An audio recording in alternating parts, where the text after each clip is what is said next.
الحمد لله رب العالمين والعاقبة للمتقين الصلاة والسلام على سيد المرسلين وخاتم النبيين وعلى آله وصحبه أجمعين أما بعد فأعوذ بالله من الشيطان الرجيم بسم الله الرحمن الرحيم تأمرون بالمعروف وتنهون عن المنكر وتؤمنون بالله الحمد لله ইসলামী শ্রমিক আন্দোলন বাংলাদেশ সম্মেলন 2025 সম্মানিত সভাপতি সাহেব জনাব মোহাম্মদ শাহিনুল ইসলাম, সভাপতি ইসলামী শ্রমিক আন্দোলন বাংলাদেশ টাঙ্গাইল জেলা শাখা, প্রধান অতিথি হাফেজ মাওলানা সিদ্দিকুর রহমান সাহেব, কেন্দ্রীয় সিনিয়র সভাপতি শ্রমিক আন্দোলন ইসলামী শ্রমিক আন্দোলন জেলা শাখা এবং আমার সম্মুখে উপবিষ্ট ইসলামী শ্রমিক আন্দোলনের বিভিন্ন দায়িত্বশীল ব্যক্তিগণ এবং মুরব্বিয়ান ইজম, সকলকে আন্তরিক মোবারকবাদ। আমি একটি আয়াতে কিছু অংশ তেলাওয়াত করেছি, তা'মুরুনা বিল মা'রুফি ওয়া তানহাউনা আনিল মুনকার ওয়া তু'মিনুনা বিল্লাহ।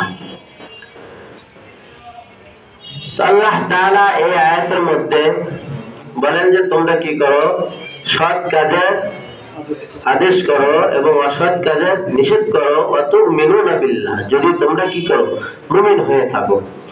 আমাদের ইসলামী আন্দোলনের যে সকল কার্যক্রমগুলো চলতেছে, শ্রমিক আন্দোলন বলেন, ছাত্র আন্দোলন বলেন, এই সব আন্দোলনের কাজগুলো কি, এটা একটা সৎ কাজ, বলার কথা ঠিক কিনা? এই জন্য এই সৎ কাজ আমাদের নিজেদেরকেও করতে হবে, সাথে সাথে অন্যদেরকেও নির্দেশ দিতে হবে। কিন্তু আমরা যে সৎ কাজের দায়িত্বশীল ব্যক্তিবর্গ আমরা হইতেছি, দেখা হলো আমরা যে দায়িত্ব আছি, যেমন আল্লাহ তাআলার পক্ষ থেকে প্রত্যেকের জন্য কিছু দায়িত্ব আছে। সেই দায়িত্বগুলো কি, দেখা যায় ফরজ হুকুমগুলো পালন করা, ওয়াজিবাত হুকুমগুলো পালন করা, বলেন কথা ঠিক কিনা? অনুরূপ ভাবে যে কোনো একটা সংগঠন হোক না কেন, প্রতিটা সংগঠনেরই কোনো না কোনো কায়দা নিয়ম কানুন রয়েছে, বলেন কথা ঠিক কিনা? সেই ক্ষেত্রে আমাদের এই ইসলামী আন্দোলনের, শ্রমিক আন্দোলনের আমাদের উপরের যারা আছেন, জেলা পর্যায়ের যারা দায়িত্বশীল আছেন, তারা আমাদেরকে যে দিক নির্দেশনা দিবেন, শুধু আমরা এখানে দেখা গেল মাস পরে অথবা 6 মাস পরে একসাথে হলাম, এখানে কিছু আমরা হয়তো আমার কথায় কেউ আবার মাইন্ড করতে পারেন, কষ্ট নিতে পারেন, হ্যাঁ, দেখা গেল আমরা কিছু কথা বললাম, আবেগের ধারে দেখা যায় এখানে আমাদের বক্তব্য উপস্থাপন করলাম, কিন্তু আমাদের বক্তব্যটা এখানেই রয়ে গেল। এমন যেন না হয় যেমনি ভাবে 5 ওয়াক্ত নামাজ আমি আপনি আদায় না করলে এই দায়িত্ব থেকে আল্লাহ তাআলা আমাদেরকে ছাড় দিবেন না। অনুরূপ ভাবে আমরা যদি ইসলামী আন্দোলনের, শ্রমিক আন্দোলনের আমি আপনি যেই দায়িত্ব থাকতেছি, আমার উপরে এই সংগঠন যেই দায়িত্ব দিল, এই দায়িত্ব যদি আমি আপনি আদায় না করি, তাহলে আমাকে আপনাকে এই আল্লাহ তাআলার কাঠগড়ায় দাঁড়াইতে হবে, বলেন কথা ঠিক কি? এই কারণে এখান থেকে আমরা যেই দায়িত্বটা নিয়ে যাব, এখানে আমাদের প্রত্যেকটা দায়িত্বশীল ব্যক্তির আমাদের কাজ থাকবে, দৈনিক যদি আমি আপনি একজন করে লোককেও যদি দাওয়াত দেই, মাসে 30 জন লোককে দাওয়াত দেওয়া যাবে, বলেন কথা ঠিক কি? 30 জন শ্রমিককে দাওয়াত দেওয়া যাবে। এরকম ভাবে সারা বছর যদি এই দাওয়াতি কাজ আমি আপনি যদি জারি রাখি, বছরে 365 জন লোককে আমরা, শ্রমিককে আমরা দাওয়াত দিতে পারবো।